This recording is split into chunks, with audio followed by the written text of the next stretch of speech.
Think about the last time you hit play on your favorite track.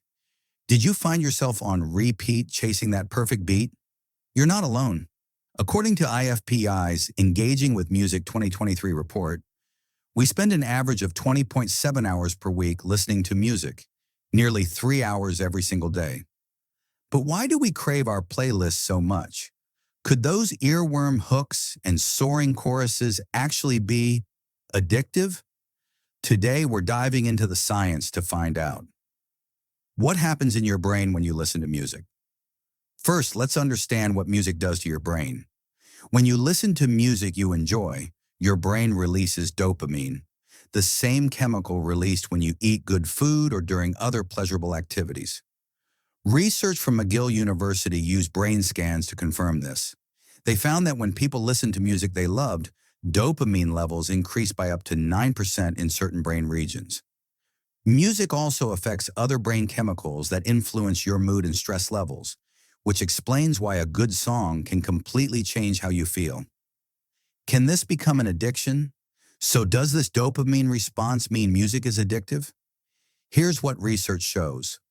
According to addiction specialists, true addiction involves continued behavior despite negative consequences, loss of control, withdrawal symptoms when stopping, neglecting responsibilities, needing more of something over time to feel satisfied. When we look at music listening, research from a 2023 review by Saracalio found that very few people experience these severe symptoms with music. The facts show that for most people, even heavy music listeners, music consumption doesn't qualify as a clinical addiction.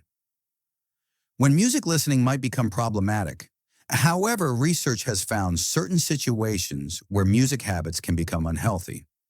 A University of Queensland study found that about 4% of people use music primarily to avoid dealing with problems, what researchers call avoidance listening. Signs that your music habits might be problematic include feeling genuinely anxious when you can't listen to music, regularly using music to avoid responsibilities, finding it difficult to focus without music playing, using music to disconnect from real-life problems consistently. Modern listening habits. The way we consume music has changed dramatically with technology. Statistics show the average person now listens to about 4.5 hours of music daily, more than double what it was before streaming services. In a recent survey, 7 out of 10 people reported checking music apps multiple times daily, showing how integrated music has become in our routines. The science of music pleasure. Interestingly, not everyone experiences music the same way.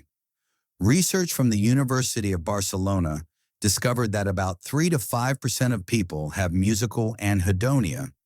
They simply don't feel pleasure from music. At the other end, some people experience intense physical reactions to music, like chills or goosebumps. Brain scans show these people have stronger connections between hearing and pleasure areas of the brain. The benefits of music. It's important to note the well-documented benefits of music.